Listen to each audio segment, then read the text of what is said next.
महसूल मंत्री चंद्रशेखर बावनकुळे यांनी तब्बल 50 वर्षांनंतर महसूल विभागाच्या नवीन सेवा प्रवेश नियमांना अधिसूचना जारी करण्यात आल्याची माहिती दिली।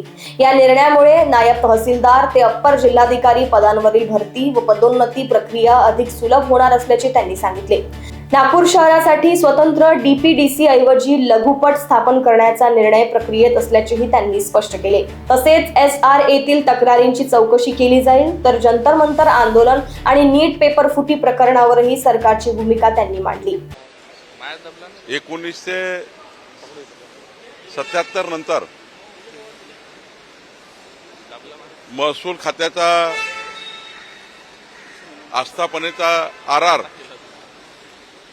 काल आम्ही नोटिफिकेशन काढलेलं आहे। नोटिफिकेशन आज प्रसिद्ध झालं आहे।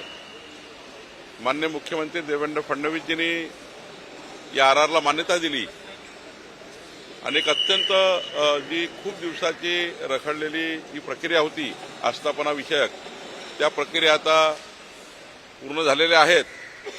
मी सर्व महसुली अधिकाऱ्यांना खूप खूप शुभेच्छा देतो की अत्यंत त्यांच्या आयुष्यातला महत्त्वाचा जो आस्थापनेचे प्रमोशन असतात किंवा त्यांचे अपॉइंटमेंट असतात, ह्या महत्त्वाच्या निर्णय काल झालेला आहे, त्याचं नोटिफिकेशन निघालेलं आहे। शहर डीपीसी आणि ग्रामीण डीपीसी काही वेगवेगळ्या बैठकी घेतल्या, काही बदल केले प्रायोगिक स्तरावर?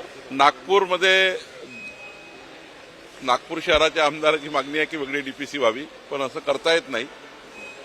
एका जिल्ह्याला एकच डीपीसी असतं। पण एक बाब मान्य केली की त्यांचे जे काही प्रश्न आहे डीपीसी आणि जिल्हा संबंधी किंवा शहरासंबंधी, त्यावर 27 तारखेला नागपूर शहरापुरत्या विषयाकरता वेगळी चर्चा ही आयोजित केलेली आहे। डीपीसीचं त्या ठिकाणी एक प्रकारची मिनी डीपीसी किंवा त्या लघुगट म्हणता येईल, पण एक छोटी डीपीसी सारखी एक बैठक आम्ही घेणार आहोत। नाही, हे खरं आहे की SRA मध्ये वर्षानुवर्ष काही अधिकारी बसले आहेत। आता मुख्यमंत्री याचा तपास करतील, पण तिथे काय घोटाळा झाला हे मला आज माहिती नाही, पण निश्चितपणे मी समजून घेईल आणि माननीय मुख्यमंत्र्याकडे तक्रार झाली असेल तर माननीय मुख्यमंत्री चौकशी करतील। नाही, चौकशी होतच ना। जर सरकारकडे तक्रार आली तर चौकशी करावंच लागतं, ती मॅन्डेटरीच आहे, ते आम्ही करतोच आहे। पण आमच्याकडे आली, माझ्याकडे महसूल खात्याकडे आली तर मी करील, नगर विकासकडे केलं तर नगर विकास करेल किंवा मुख्यमंत्र्यांकडे मुख्यमंत्री करतील। सर, कल जंतर मंतर में जिस तरह से लाठीचार्ज हुई, या देशाने पंतप्रधान नरेंद्र मोदीजींना 3दा पंतप्रधानपदी आरूढ केला आहे। 140 कोटी भारतीयांनी त्यांना मोदीजींना प्रचंड बहुमत दिलेलं आहे। काहीतरी सरकारच्या विरोधी भूमिका स्वीकारायच्या। खरं तर मी कालही सांगितलं की पेपर फुटलेला आहे, मान्यता आहे की ते चूक आहे, पण याचा अर्थ असा आहे की त्या धर्मेंद्र प्रधानजींनी पेपर फोडला किंवा सरकारने पेपर फोडला। एका सिस्टीममध्ये बदमाशी झाली आहे, त्याची जबाबदारी सरकारची आहे, नाही असं नाही, पण त्याची दखल घेतली आहे सरकारने।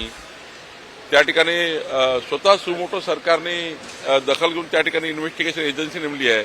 आणि त्यामुळे मला असं वाटतं की हे आंदोलन केवळ नौटंकी आहे। देशाच्या युवकाचे माथे भडकवण्याकरता हे आंदोलन करताय आणि या आंदोलनाचं हेही तपासलं पाहिजे की या आंदोलनामध्ये ज्या पद्धतीने 2-2, 3-3 ट्रक गोटे भरून आणलेले होते आणि ते गोटमार त्या ठिकाणी झाली, हे कुणी केली, कोण याच्या मागे असामाजिक तत्व आहे, हेही तपासण्याचं त्या ठिकाणी मला वाटतं सरकार तपासेल। पण हे आंदोलन जाणीवपूर्वक सरकारला बदनाम करण्याकरता, युवकाच्या मनात द्वेष निर्माण करण्याकरता केलं गेलं होतं। लोकवाहिनी मीडियासाठी रोशन बोकडे यांची रिपोर्ट, नागपूर।